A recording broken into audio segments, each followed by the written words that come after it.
ಎಲ್ರಿಗೂ ನಮಸ್ಕಾರ. Welcome back to my channel. ನಾನು ಪ್ರಿಯಾ. ಇವತ್ತು ನೈಟ್ ಡಿನ್ನರ್ಗೆ ಅಂತ ಪಲಾವ್ನ ಮಾಡಿದ್ದೆ. ಬ್ರೋಕ್ಲಿ ಪಲಾವ್ ರೆಸಿಪಿನ ಈ ವಿಡಿಯೋದಲ್ಲಿ ಶೇರ್ ಮಾಡಿದ್ದೀನಿ. ವಿಡಿಯೋನ ಎಲ್ಲೂ ಸ್ಕಿಪ್ ಮಾಡದೆ ಕೊನೆವರೆಗೂ ನೋಡಿ. ಪಲಾವ್ ಮಾಡೋಕೆ ಅಂತ 1 ಕಪ್ನಷ್ಟು ಬಟಾಣಿನ ನೆನೆಸಿಟ್ಟಿದ್ದೆ. ಮತ್ತು ಈಗ ಪಲಾವ್ ಮಾಡೋಕೆ ಅಂತ ಎಲ್ಲ ವೆಜಿಟೇಬಲ್ಸ್ನು ತೊಗೊಂಡಿದ್ದೀನಿ. ಇದರಲ್ಲಿ ಹೂಕೋಸು, ಮಶ್ರೂಮ್, ಕೋಸುಗಡ್ಡೆ ಅಂದರೆ ಬ್ರೋಕ್ಲಿ, ಕ್ಯಾರೆಟ್, ಈರುಳ್ಳಿ, ಟೊಮ್ಯಾಟೊ, ಆಲೂಗಡ್ಡೆ ಮತ್ತು ಮೆಂತ್ಯ ಸೊಪ್ಪು ಮತ್ತು ಪುದೀನನೂ ತೊಗೊಂಡಿದ್ದೀನಿ. ಮೊದಲು ಈ ಎಲ್ಲ ತರಕಾರಿಗಳನ್ನು ನೀರಲ್ಲಿ ಚೆನ್ನಾಗಿ ವಾಶ್ ಮಾಡಿ ಇದನ್ನೆಲ್ಲ ಕಟ್ ಮಾಡ್ಕೊಳ್ತಿದ್ದೀನಿ. ಸಾಮಾನ್ಯವಾಗಿ ಎಲ್ಲ ತರಕಾರಿಗಳಲ್ಲೂ ವಿಟಮಿನ್ಸ್ಗಳು ಹೆಚ್ಚಾಗೇ ಇರುತ್ತೆ. ನಮ್ಮ ದಿನನಿತ್ಯದ ಆಹಾರದಲ್ಲಿ ಹಸಿರು ತರಕಾರಿಗಳನ್ನು ಅಥವಾ ಹಸಿರು ಸೊಪ್ಪನ್ನು ಹೆಚ್ಚಾಗಿ ಸೇವಿಸೋದ್ರಿಂದ ನಮ್ಮ ಆರೋಗ್ಯಕ್ಕೆ ತುಂಬಾ ಒಳ್ಳೆಯದು. ಇವತ್ತಿನ ಈ ರೆಸಿಪಿಯಲ್ಲಿ ನಾನು ಬ್ರೋಕೊಲಿ ಪಲಾವ್ನ ಮಾಡ್ತಾಯಿದ್ದೀನಿ. ಬ್ರೋಕೊಲಿ ಅಂದರೆ ಕೋಸುಗಡ್ಡೆ. ಬ್ರೋಕೊಲಿ ಇದು ಹೂಕೋಸಿನ ಜಾತಿಗಳಲ್ಲಿ ಒಂದು ತರಕಾರಿಯಾಗಿದೆ. ಇದರಲ್ಲಿ ವಿಟಮಿನ್ ಸಿ ಹೇರಳವಾಗಿರೋದ್ರಿಂದ ಇದು ಚರ್ಮದ ಆರೋಗ್ಯಕ್ಕೆ ತುಂಬಾ ಒಳ್ಳೆಯದು, ಹಾಗೆ ರೋಗ ನಿರೋಧಕ ಶಕ್ತಿಯನ್ನು ಹೆಚ್ಚಿಸುತ್ತೆ. ಇದರಲ್ಲಿ ಜಿಂಕ್ ಅಂದರೆ ತಾಮ್ರ, ಕ್ಯಾಲ್ಶಿಯಂ, ಪೊಟ್ಯಾಷಿಯಂ, ಕಬ್ಬಿಣದ ಅಂಶ ಅಧಿಕವಾಗಿದ್ದು ಇದು ಕ್ಯಾನ್ಸರ್ ರೋಗವನ್ನು ತಡೆಗಟ್ಟೋದ್ರಲ್ಲಿ ಸಹಕಾರಿಯಾಗಿದೆ. ಈ ಸೂಪರ್ ಗ್ರೀನ್ ಬ್ರೋಕೊಲಿಯಲ್ಲಿ ಫೈಬರ್ ಅಧಿಕವಾಗಿದ್ದು ಆ್ಯಂಟಿ ಆಕ್ಸಿಡೆಂಟ್ಗಳನ್ನು ಹೊಂದಿದೆ. ಇದು ರಕ್ತದ ಒತ್ತಡವನ್ನು ನಿಯಂತ್ರಣದಲ್ಲಿಡುತ್ತೆ, ಹಾಗೆ ಕೆಟ್ಟ ಕೊಲೆಸ್ಟ್ರಾಲನ್ನು ನಮ್ಮ ದೇಹದಿಂದ ಹೊರಗಡೆ ಹಾಕಿ ರಕ್ತವನ್ನು ಶುದ್ಧೀಕರಿಸುತ್ತೆ.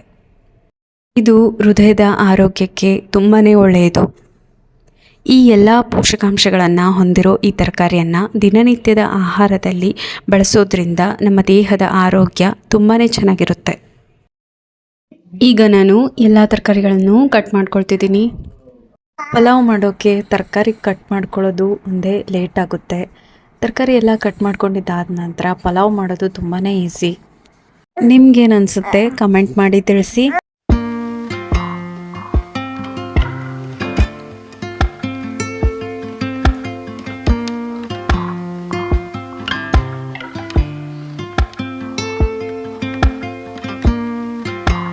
ಈಗ ನಾನು ಎಲ್ಲ ವೆಜಿಟೇಬಲ್ಸ್ಗಳನ್ನು ಕಟ್ ಮಾಡ್ಕೊಂಡಿದ್ದಾಯಿತು. ಹಾಗೆ ಮೆಂತ್ಯ ಸೊಪ್ಪು ಮತ್ತು ಪುದೀನನ ಕೂಡ ಕಟ್ ಮಾಡ್ಕೊಂಡಿದ್ದಾಯಿತು. ನೆಕ್ಸ್ಟ್ ಈಗ ನಾನು ಈ ಪುದೀನನ ಕಟ್ ಮಾಡ್ಕೊಂಡಿದ್ದೀನಲ್ಲ, ಇದರಲ್ಲಿ ನಾನು ಅರ್ಧದಷ್ಟು ಪುದೀನನ ತೆಗೆದು ಇದನ್ನು ಮಿಕ್ಸಿ ಜಾರಲ್ಲಿ ರುಬ್ಕೊಳ್ತಾ ಇದ್ದೀನಿ. ಇದರ ಜೊತೆಗೆ ಸ್ವಲ್ಪ ಕೊಬ್ಬರಿನೂ ಕಟ್ ಮಾಡ್ಕೊಂಡಿದ್ದೆ, ಇದನ್ನು ಕೂಡ ಇದರಲ್ಲೇ ಮಿಕ್ಸ್ ಮಾಡಿಕೊಂಡು ಮಿಕ್ಸಿ ಜಾರಲ್ಲಿ ಹಾಕ್ಕೊಂಡು ರುಬ್ಕೊಳ್ತಿದ್ದೀನಿ.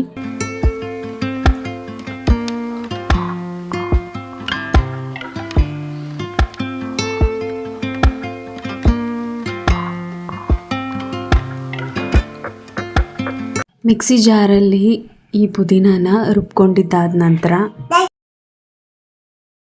ಈಗ ನಾನು ಒಗ್ಗರಣೆಗೆ ಕುಕ್ಕರಲ್ಲಿ 4 ಚಮಚದಷ್ಟು ಎಣ್ಣೆನ ಹಾಕ್ಕೊಂಡಿದ್ದೀನಿ.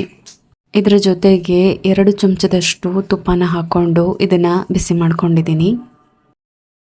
ಬಿಸಿ ಆದ ನಂತರ ಇದಕ್ಕೆ ನಾನು ಕಟ್ ಮಾಡಿಟ್ಕೊಂಡಿರ್ತಕ್ಕಂಥ ಈರುಳ್ಳಿನ ಹಾಕ್ಕೊಂಡಿದ್ದೀನಿ. ಹಾಗೆ 4ರಿಂದ 5 ಪಲಾವ್ ಎಲೆನ ಇದರಲ್ಲಿ ಹಾಕ್ಕೊಂಡಿದ್ದೀನಿ. ಹಾಗೆ ಇದ್ರ ಜೊತೆ ಎಲ್ಲ ಸ್ಪೈಸಸ್ನೂ ತೊಗೊಂಡಿದ್ದೀನಿ, ಅಂದರೆ ಚಕ್ಕೆ, ಲವಂಗ, ಏಲಕ್ಕಿ, ಮೆಣಸು ಮತ್ತು ಸ್ವಲ್ಪ ಸಾಜೀರೆನೂ ತೊಗೊಂಡು ಇದನ್ನೆಲ್ಲ ಪೌಡರ್ ಮಾಡ್ಕೊಂಡಿದ್ದೀನಿ. ಈಗ ಇದನ್ನು ಒಗ್ಗರಣೆಲೆ ಹಾಕಿದ್ದೀನಿ. ಆಯಿಲಲ್ಲಿ ಈ ಎಲ್ಲ ಸ್ಪೈಸಸ್ನ ಹಾಕಿದ ಮೇಲೆ ಪಲಾವ್ಗೆ ಒಂದೊಳ್ಳೆ ಘಮ ಬರುತ್ತೆ. ಇದರಿಂದ ಪಲಾವ್ ತುಂಬಾ ರುಚಿಯಾಗಿರುತ್ತೆ.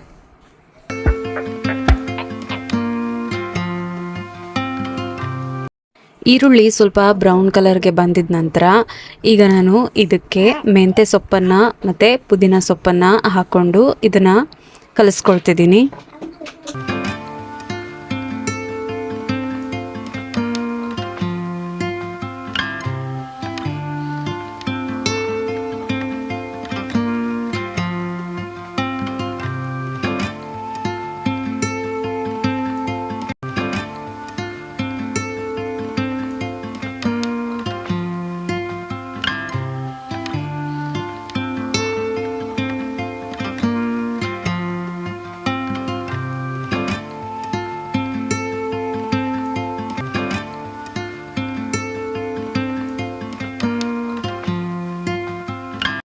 ಈಗ ಇದಕ್ಕೆ ಮೆಣಸಿನ್ಕಾಯಿನ ಪೇಸ್ಟ್ ಮಾಡಿ ಇಟ್ಕೊಂಡಿದ್ದೆ, ಇದನ್ನು ಒಗ್ಗರಣೆಗೆ ಹಾಕಿ ಕಲಿಸ್ಕೊಳ್ತಿದ್ದೀನಿ. ನೆಕ್ಸ್ಟ್ ಈಗ ಇದಕ್ಕೆ ನಾನು ಪಲಾವ್ಗೆ ಅಂತ ಹಸಿ ಶುಂಠಿ, ಬೆಳ್ಳುಳ್ಳಿ, ಕೊತ್ತಂಬರಿ ಪೇಸ್ಟ್ನ ಮುಂಚೆನೇ ರೆಡಿ ಮಾಡಿ ಇಟ್ಕೊಂಡಿದ್ದೆ. ಇದನ್ನು ಒಗ್ಗರಣೆಯಲ್ಲೇ ಹಾಕ್ಕೊಂಡು ಇದನ್ನು ಫ್ರೈ ಮಾಡ್ಕೊಳ್ತಿದ್ದೀನಿ.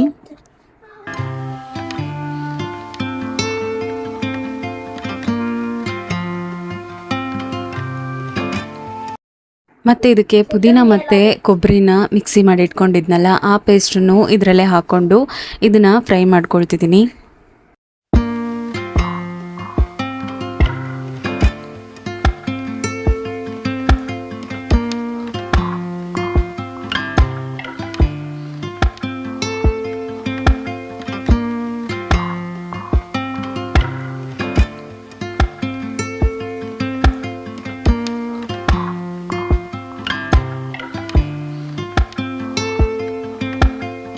ಈ ಎಲ್ಲ ಮಸಾಲೆನೂ ಚೆನ್ನಾಗಿ ಆಯಿಲಲ್ಲಿ ಫ್ರೈ ಆಗಿ ಸ್ವಲ್ಪ ಆಯಿಲ್ ಬಿಟ್ಕೊಂಡ್ಮೇಲೆ ಇದಕ್ಕೆ ಕಟ್ ಮಾಡಿ ಇಟ್ಕೊಂಡಿರೋಂತಹ ಟೊಮೆಟೊನ ಇದರಲ್ಲಿ ಹಾಕ್ಕೊಳ್ತಿದ್ದೀನಿ.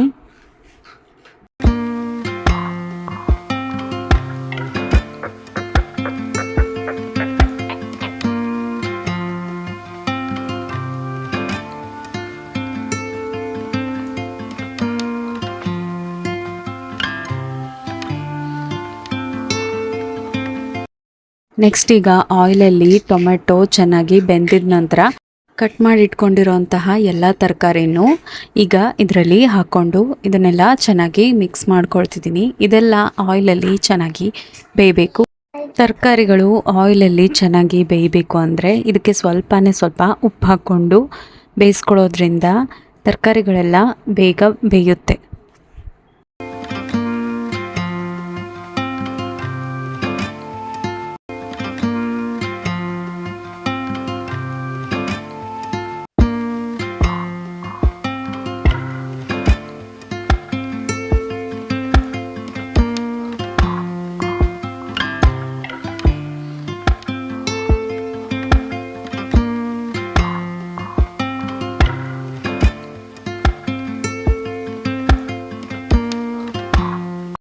ನೆಕ್ಸ್ಟ್ ಈಗ ಇದಕ್ಕೆ ನೆನೆಸಿಟ್ಕೊಂಡಿರೋಂತಹ ಬಟಾಣಿ ಕಾಳನ್ನು ಇದರಲ್ಲಿ ಹಾಕ್ಕೊಳ್ತಿದ್ದೀನಿ.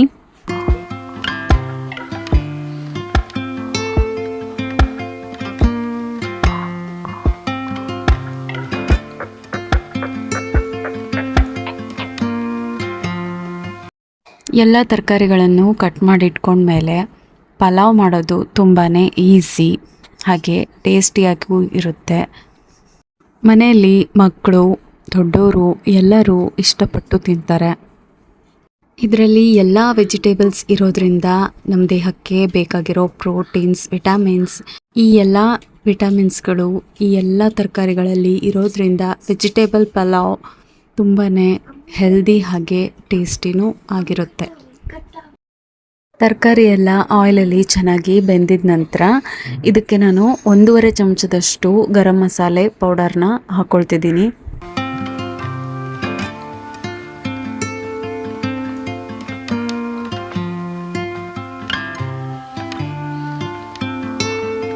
ಮತ್ತು ಇದಕ್ಕೆ 1/2 ಚಮಚದಷ್ಟು ಅರಿಶಿನನೂ ಹಾಕ್ಕೊಂಡು ಇದನ್ನೆಲ್ಲ ಕಲಿಸ್ಕೊಳ್ತಿದ್ದೀನಿ.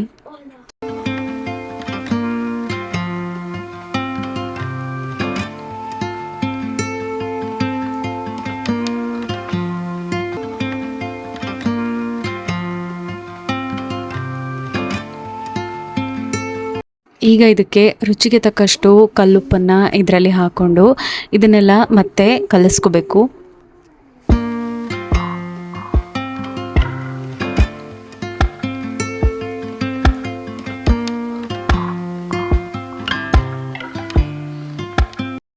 ಕೊನೆಯದಾಗಿ ಇದಕ್ಕೆ ಒಂದಷ್ಟು ಸೋಯಾ ಚಂಕ್ಸ್ಗಳನ್ನು ತಗೊಂಡಿದ್ದೆ. ಇದನ್ನು ಬಿಸಿನೀರಲ್ಲಿ ಹಾಕಿ ಸ್ವಲ್ಪ ಮೆತ್ತಗಾದ ನಂತರ ಇದನ್ನು ಒಗ್ಗರಣೆಯಲ್ಲಿ ಹಾಕ್ಕೊಳ್ತಿದ್ದೀನಿ.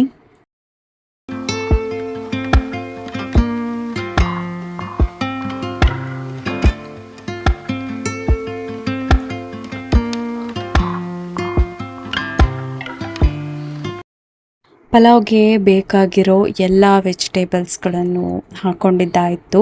ನೆಕ್ಸ್ಟ್ ಈಗ ಇದಕ್ಕೆ ಅಕ್ಕಿನ ನಾವು 1 ಕಪ್ನಷ್ಟು ನೆನೆಸಿಟ್ರೆ 2 ಕಪ್ನಷ್ಟು ನೀರನ್ನು ಹಾಕೋಬೇಕಾಗುತ್ತೆ. ಹೀಗೆ ನಾನು 8 ಜನಕ್ಕೆ ಬೇಕಾಗುವಷ್ಟು ಪಲಾವ್ನ ಮಾಡ್ತಾಯಿದ್ದೀನಿ.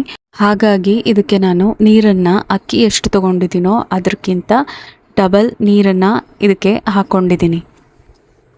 ನೀರು ಕುದ್ದಿದ ನಂತರ ಇದಕ್ಕೆ ಅಕ್ಕಿನೂ ಹಾಕ್ಕೊಳ್ತಿದ್ದೀನಿ. ಪಲಾವ್ನ ಮಾಡಬೇಕಾದ್ರೆ ಅಕ್ಕಿನ ಜಾಸ್ತಿ ಹೊತ್ತು ನೆನೆಸೋ ಅವಶ್ಯಕತೆ ಇರೋದಿಲ್ಲ. ಹಾಗಾಗಿ ನಾನು ಆವಾಗಲೇ ಅಕ್ಕಿನ ತೊಗೊಂಡು ಇದನ್ನು ವಾಶ್ ಮಾಡಿ ಈಗಲೇ ಇದನ್ನು ಒಗ್ಗರಣೆಯಲ್ಲಿ ಹಾಕ್ಕೊಳ್ತಿದ್ದೀನಿ.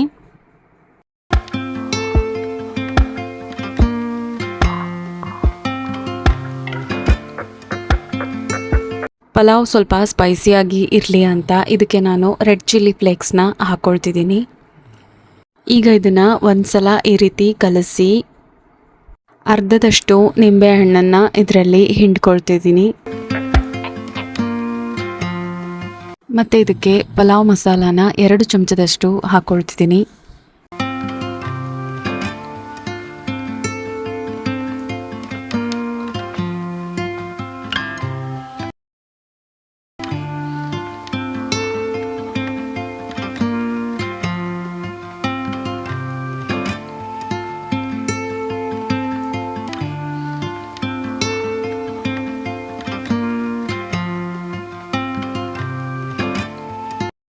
ಎಲ್ಲ ಇಂಗ್ರೀಡಿಯೆಂಟ್ಸ್ನೂ ಹಾಕ್ಕೊಂಡಿದ್ದಾದ ನಂತರ ಈಗ ಕುಕ್ಕರ್ನ ಲಿಡ್ ಕ್ಲೋಸ್ ಮಾಡಿ 3ರಿಂದ 4 ವಿಷಲ್ ಬರೋವರೆಗೂ ಕುಕ್ಕರ್ ಕೂಗಿಸ್ಕೊಳ್ತಿದ್ದೀನಿ.